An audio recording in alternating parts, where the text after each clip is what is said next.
Ibu.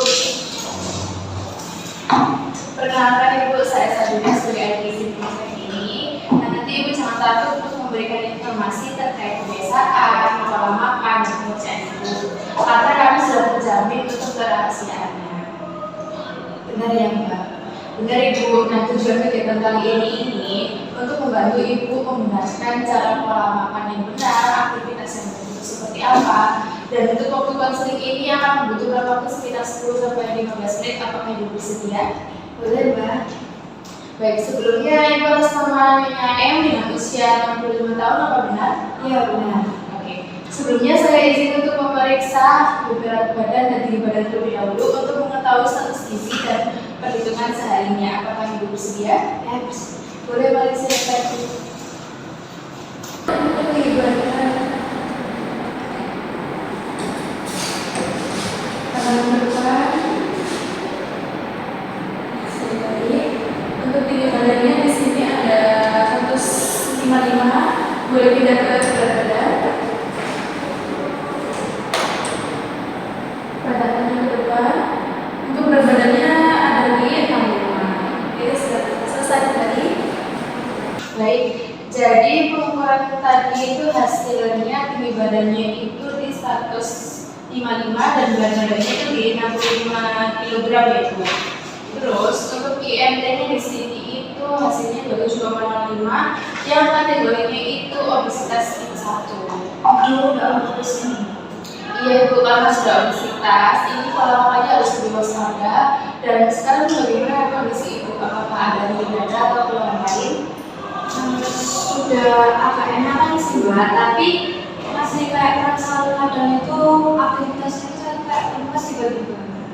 Oke, baik. Semoga dengan konseling ini nanti kita bisa segera pulih. Dan konseling ini akan santai aja Ibu. Nanti kalau misal ada yang kurang atau kurang jelas, nanti bisa langsung ditanyakan saja.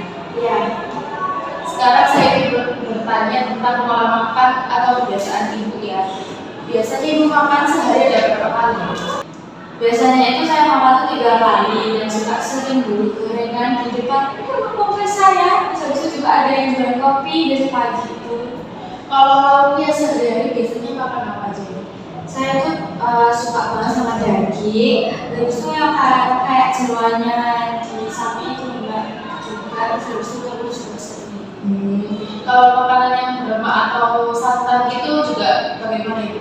Saya itu suka banget sih. Kalau sayur dan buahnya itu gimana? Jarang banget. Kalau makanan yang asin seperti makanan instan, kerupuk atau mie instan seperti itu makanan kesukaan saya banget itu Mbak. Baik, dari hasil pemeriksaan saya ini dapat kalau LDC-nya Ibu ini rendah dengan nilai normalnya itu sekitar 4,3 hingga 5,7. Terus HbA1c-nya juga termasuk rendah dan normalnya itu 14 sampai 18 gitu.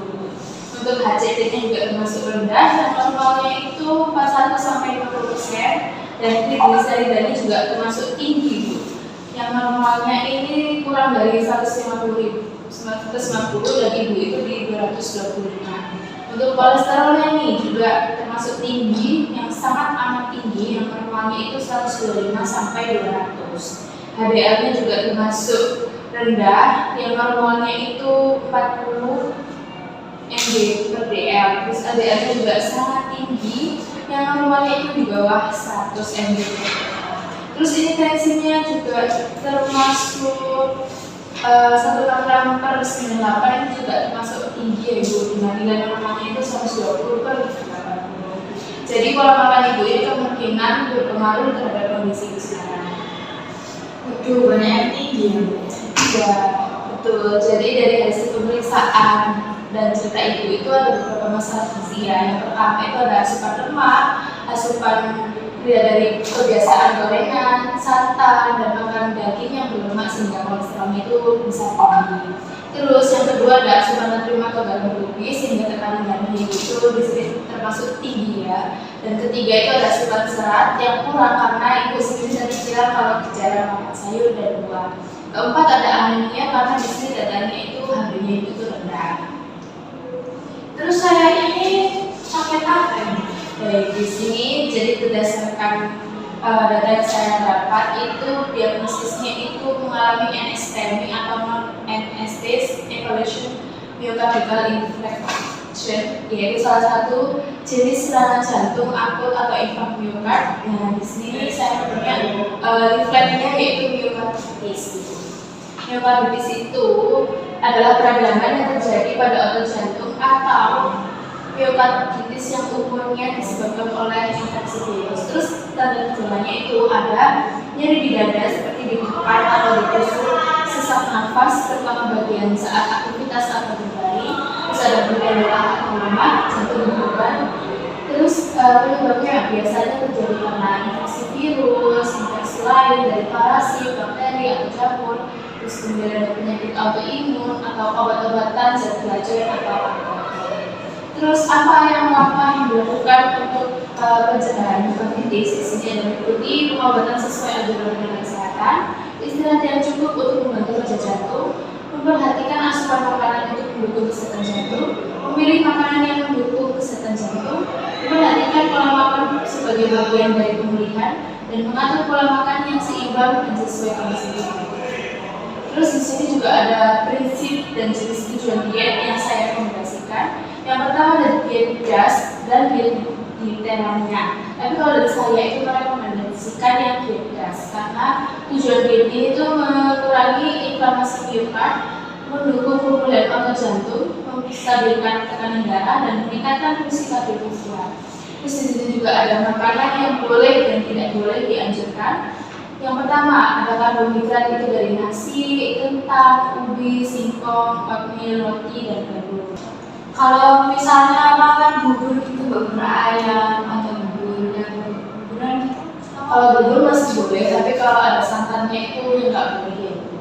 Terus saya lanjut, di sini juga ada proteinnya itu ada ikan seperti salmon, tuna, ayam tanpa kulit, telur dan putih telur ya terutama itu yang dipakai. Kemudian ada tahu tempe dan lemaknya sendiri di sini ada minyak zaitun, alpukat, ikan berlemak dan kacang-kacangan. Terus ada sayuran ini juga yang perlu ditambahkan bayam, wortel, brokoli, apel, pisang, pepaya, yang buah-buahan yang kaya antioksidan. Di sini juga ada makanan yang tidak diajarkan, itu ada makanan tinggi garam atau makanan instan, terus ada gorengan dan lemak jenuh, terus ada daging olahan seperti sosis, bacon, nugget gitu, terus ada makanan manis yang berlebihan seperti kue, permen, soda atau minuman yang berenergi. Terus di sini juga saya merekomendasikan ada contoh menu sehari yang sehat dan cocok untuk diet gas yang saya rekomendasikan. Itu ada nasi tim, telur dadar, sayur bening, kemudian ada smoothies kurma, pisang, terus nasi putih, ayam potong bumbu kuning, tumis buncis wortel dan selingan juga ada ubi kukus. Terus makan malamnya ada nasi putih, ikan kuah kuning dan sayur sop. berarti untuk gorengan tadi itu nggak boleh ya? Sementara saat ini dihindari dulu ya. Berarti kayak gorengan, santan, makanan asin juga tadi yang sudah dijelaskan juga dihindari ya? Iya, dicoba untuk dihindari dulu ya Bu. Terus ini linknya bisa dibawa pulang, nanti bisa dibaca-baca kembali. Terus coba saya tanya Ibu dari leaflet ini makanan apa yang harus dikurangi? Saya berarti mengurangi kayak gorengan, terus juga santan, makanan asin, terus habis itu banyak sayur dan juga buah dan milih lauk yang tidak berlemak. Betul sekali. Nanti kita evaluasi lagi apakah makan sudah baik, apakah Ibu mengurangi gorengan dan makanan asin, tekanan darahnya juga menurun, dan kolesterolnya juga membaik dan HB-nya juga meningkat. Kalau saya itu gimana? Nanti Ibu bisa buat catatan makan seharian agar mudah lebih dipantau seperti itu. Baik. Baik Bu, jadi kesimpulan di sini Ibu perlu makan dengan rendah lemak, rendah garam, dan tinggi serat, dan hindari dulu gorengan, santan, dan makanan yang asin.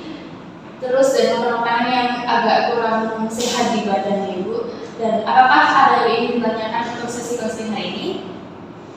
Kalau misalnya enggak, aku itu kan suka kopi.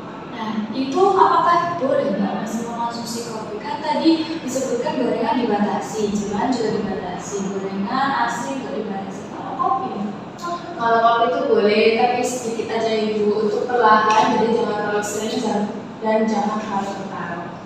oh keren banget. Baik, jadi untuk minggu depan atau 2 minggu lagi ibu bisa datang untuk mengevaluasi apakah udah jelas. Sudah. Nah, kalau begitu saya coba tanya ibu tadi kira-kira menjelaskan apa aja. Mengurangi gorengan, habis itu mengurangi makanan jenuhan, dan mengurangi kopi, terus mengonsumsi buah, sayuran itu lebih sering. Terus habis itu lauk yang berlemak itu sebenarnya dihindari. Oke, jadi saya sudah menyimpulkan kalau ibu ini sudah memahami apa yang saya sampaikan tadi. Jadi konsultasi hari ini kita sudah habis. Terima kasih atas waktunya. Semoga ibu cepat sembuh, cepat lekas pulih. Hati-hati di jalan ibu. Terima kasih.